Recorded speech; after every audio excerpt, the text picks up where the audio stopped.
ತುಂಬಾ ಖುಷಿ ಆಗುತ್ತೆ ಪ್ರತಿ ಸಲಿನೂ ನನ್ನ ಪಾತ್ರ ಅಷ್ಟು ತುಂಬಾ ಎಲ್ಲರಿಗೂ ಇಷ್ಟ ಸಿನಿಮಾ ಮಾಡೋದು ಪ್ಲಾನಿಂಗ್ಗಳಾಗ್ತಾ ಇತ್ತು ಅವಾಗ ಯಾವುದು 100% ಆಗ್ತಿರಲಿಲ್ಲ. ಈಗ ಅದೇ ನಿರ್ಧಾರ ಮಾಡಿ ಸ್ಟಾರ್ಟ್ ಮಾಡಿದ್ದೀವಿ. ಏನಕ್ಕೆ ಅಲ್ವಾ ಸಿನಿಮಾಗೆ ಆ ಕ್ಯಾರೆಕ್ಟರ್ ಅಷ್ಟು ಎಫೆಕ್ಟಿವ್ ಆಗಿರೋದ್ರಿಂದ ಇದು ಎಕ್ಸ್ಪ್ಲೇನ್ ಮಾಡೋದು. ಆ್ಯಕ್ಚುಲಿ ನನಗೆ ಫಸ್ಟ್ ಇಷ್ಟ ಇರಲಿಲ್ಲ ಇದು ಬರಬೇಕು ಅಂತ. ಕಥೆಯನ್ನು ಅವ್ರು ನಮ್ಗೆ ಯಾವಾಗ ಎಕ್ಸ್ಪ್ಲೇನ್ ಮಾಡೋಕ್ಕೆ ಶುರು ಮಾಡೋದು ಅವಾಗ ತುಂಬ ಇಷ್ಟ ಆಗಿದೆ. ಯಾಕಂದರೆ ಆ ಸಿನಿಮಾದಲ್ಲೂ ಅಷ್ಟೇ ಅವ್ನು ಯಾರು ಮಾತ್ರ ಕೇಳಿರಲಿಲ್ಲ. ಅವ್ರು ಈ ಸಿನಿಮಾ ಪರ್ಸ್ನಲ್ ಲೈಫಲ್ಲೂ ಸ್ವಲ್ಪ ಅದು ಹಂಗೆ ಇರೋದ್ರಿಂದ ಅದೇ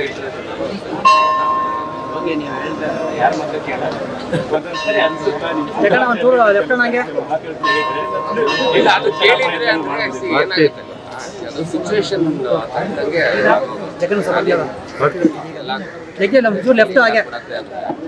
ಸಿಚುವೇಶನ್ ಹೆಂಗಿರುತ್ತೆ ಅದ್ರ ಪ್ರಕಾರ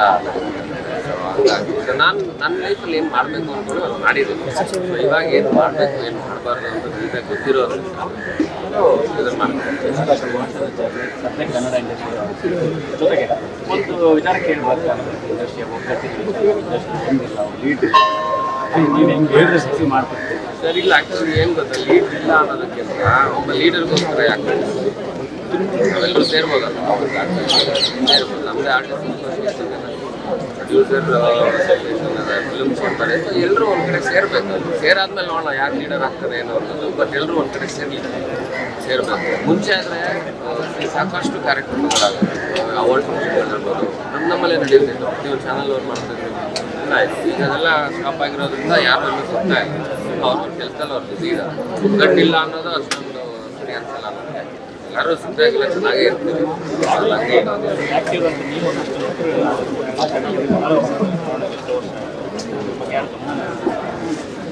ಅವ್ರ ಕೆಲಸದಲ್ಲಿ ಅವ್ರು ಬ್ಯುಸಿಯಾಗಿ ಹೋಗಿದ್ದಾರೆ. ಸೊ ಎಲ್ರಿಗೂ ಇದೊಂದು ವಿಷಯ ತಲುಪಿಸ್ಬೇಕು. ಈಗ ಸಾಕಷ್ಟು ಜನ ಇದ್ದಾರೆ, ನಮ್ಮ ಚೇಂಬರಲ್ಲಿ ಇದ್ದಾರೆ. ಅವರೆಲ್ಲರೂ ಸುಮ್ಮನೆ ನಿಂತು ಮಾಡಿದ್ರೆ ಆಗುತ್ತೆ.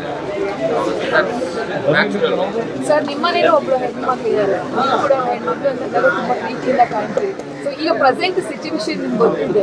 ಹೆಣ್ಮಕ್ಳಿಗೆಲ್ಲೋ ಕೂತ್ಕೊಂಡು ಸಂದೇಶಗಳನ್ನ ಕಲಿಸೋದು, ಅಶ್ಲೀಲ ಸಂದೇಶಗಳನ್ನ ಕಲಿಸೋದು ಇಂಡಸ್ಟ್ರಿ ನಿಮ್ಮ ಮಾತಾಡೋರಿಗೆ ಆ ಥರ ಮೆಸೇಜ್ಗಳು ಮಾಡೋದು ಕರ್ಕೊಂಡ್ಬಂದು ಇವಾಗ ಅವ್ರು ಹುಟ್ಟಿರೋದು ತಾಯಿ ಅವ್ರಿಗೆ ಬುದ್ಧಿನೇ ಇಲ್ಲ ಅನ್ನೋದು ಅವ್ರ ಬಗ್ಗೆ ಮಾತಾಡಿದ್ರು. ಅಲ್ಲ ಏನಾಗುತ್ತೆ ಗೊತ್ತಾ, ತಿಳುವಳಿಕೆ ಇದ್ರೆ ಈ ಥರ ಎಲ್ಲ ಮಾತಾಡೋದಲ್ಲ. ಲೋಕ ಜ್ಞಾನನೇ ಇಲ್ಲ ಅಂದ್ಮೇಲೆ ಅವ್ರ ಹತ್ರ ಮಾತಾಡೋದು ಏನಾಗ್ತಿತ್ತು ಗೊತ್ತಾ. ಮುಂಚೆ ಕೆಲವು ಕಡೆ ಅಂದ್ರೆ ಈ ಸೋಷಿಯಲ್ ಮೀಡಿಯಾ ಇದೆಲ್ಲ ಬರೋದು ಮುಂಚೆ ನಾನು ಇದೇ ಇರಲ್ಲ. ಫ್ಯಾನ್ಸ್ ಇನ್ನೊಬ್ರು ಬೈಯೋದು ಈ ಥರ. ನನಗೆ ಯಾರೋ ಸುಮಾರು ವರ್ಷದ ಮುಂಚೆ ಬೇರೆ ಯಾವ ಹೀರೋ ಯಾರು ಅಂತ ಗೊತ್ತಿಲ್ಲ. ಬಟ್ ನಮ್ಮ ಬಾಸ್ ಮುಂದೆ ನೀನೇನೋ ಪ್ಲೇಡಲ್ಲಿ ಅವಾಗಿನಾನು ನಡೀತಿದೆ. ಇವಾಗ ಏನಂದ್ರೆ ಈ ಸೋಷಿಯಲ್ ಮೀಡಿಯಾ ಇರೋದ್ರಿಂದ ಎಲ್ಲರೂ ಕಾಮೆಂಟ್ಸ್ ಓದ್ಬೋದು, ಪ್ರತಿಯೊಂದು ಏನೋ ಡೈರೆಕ್ಟ್ ಮೆಸೇಜ್ಗಳು ಕಳಿಸ್ತಾ ಇದ್ದಾರೆ. ಸೊ ಈ ಥರ ಆಗ್ತಿರೋದ್ರಿಂದ ಇದು ಜಾಸ್ತಿ ಆಗ್ತದೆ. ಬಟ್ ಇದೆಲ್ಲ ನಿಲ್ಲೇಬೇಕು. ನಿಂತಿಲ್ಲ ಅಂದರೆ ತುಂಬ ಪರ್ಸ್ನಲ್ ಆಗಿ ಇನ್ವಾಲ್ವ್ ಅದೇ ಉಪಯೋಗಿಸುವಂಥ ಮಾತುಗಳು ತುಂಬ ಬರುತ್ತೆ. ಸೊ ಇವಾಗ ಇಂಥವ್ರ ಮೇಲೆ ಅಂತಲ್ಲ, ಯಾವುದೇ ಹೆಣ್ಮಗುವಾಗಲಿ ಈ ಥರದ್ದು ಯಾರು ಮಾತಾಡ್ಬೋದು. ರಮ್ಯಾ ಅವರು ಕಂಪ್ಲೇಂಟ್ ಕೊಟ್ಟಿರ್ತಕ್ಕಂಥ ನಿರ್ಧಾರ ತುಂಬ ಒಳ್ಳೆಯದು ಸರ್, ತುಂಬ ಒಳ್ಳೆಯದು. ಕಂಪ್ಲೇಂಟ್ ಯಾಕೆ ಕೊಡ್ಬೋದು? ಕಂಪ್ಲೇಂಟ್ ಕೊಟ್ಟ ಮೇಲೆ ಇವಾಗ ಒಂದಷ್ಟು ಜನ ಸಿಗ್ತಾರೆ.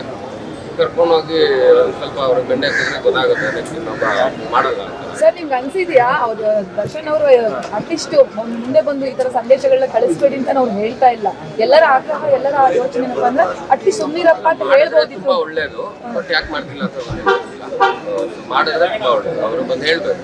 ಇವಾಗ ಅವ್ರ ಫ್ಯಾನ್ಸು ಅವ್ರ ಮಾತು ಕೇಳ್ತಾರೆ. ಸೊ ಹಂಗಾಗಿ ಅವ್ರು ಹೇಳಿದ್ರೆ ಇದಕ್ಕೆಲ್ಲದಕ್ಕೂ ಒಂದು ಸ್ಟಾಪ್ ಆಗುತ್ತೆ. ಬಟ್ ಗೊತ್ತಿಲ್ಲ ಏನಾಗ್ತಿದೆ ಅನ್ನೋದು. ನಿಜವಾಗ್ಲೂ ಅವ್ರ ಫ್ಯಾನ್ಸ್ ಅನ್ನ ಅಥವಾ ಯಾರ್ಯಾರು ಮಾಡ್ತಿದಾರೆ ಅನ್ನೋದು ಗೊತ್ತಾಗಲ್ಲ. ಅವರೇ ಮಾಡ್ತಾರೆ ಏನಾಗ್ತಿದೆ ಏನಕ್ಕೆ ಮಾಡ್ಸಕ್ ಹೋಗ್ತಾರೆ. ಅಂತ ವ್ಯಕ್ತಿಯ ನನ್ಗೆ ಗೊತ್ತಿರೋ ಮಟ್ಟಿಗೆ ಆ ಥರ ಅಲ್ಲ.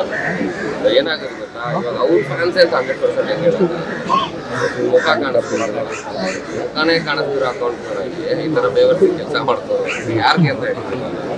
ಆ್ಯಂಡ್ ಸೈಬರ್ ಕ್ರೈಮ್ ಡಿಪಾರ್ಟ್ಮೆಂಟ್ ಕೆಲಸ ಅವ್ರು ಮಾಡ್ತಾರೆ, ಕಂಪ್ಲೇಂಟ್ ಕೊಟ್ಟಿದ್ದಾರೆ. ಸೊ ಈ ಕಂಪ್ಲೇಂಟ್ನ ತುಂಬ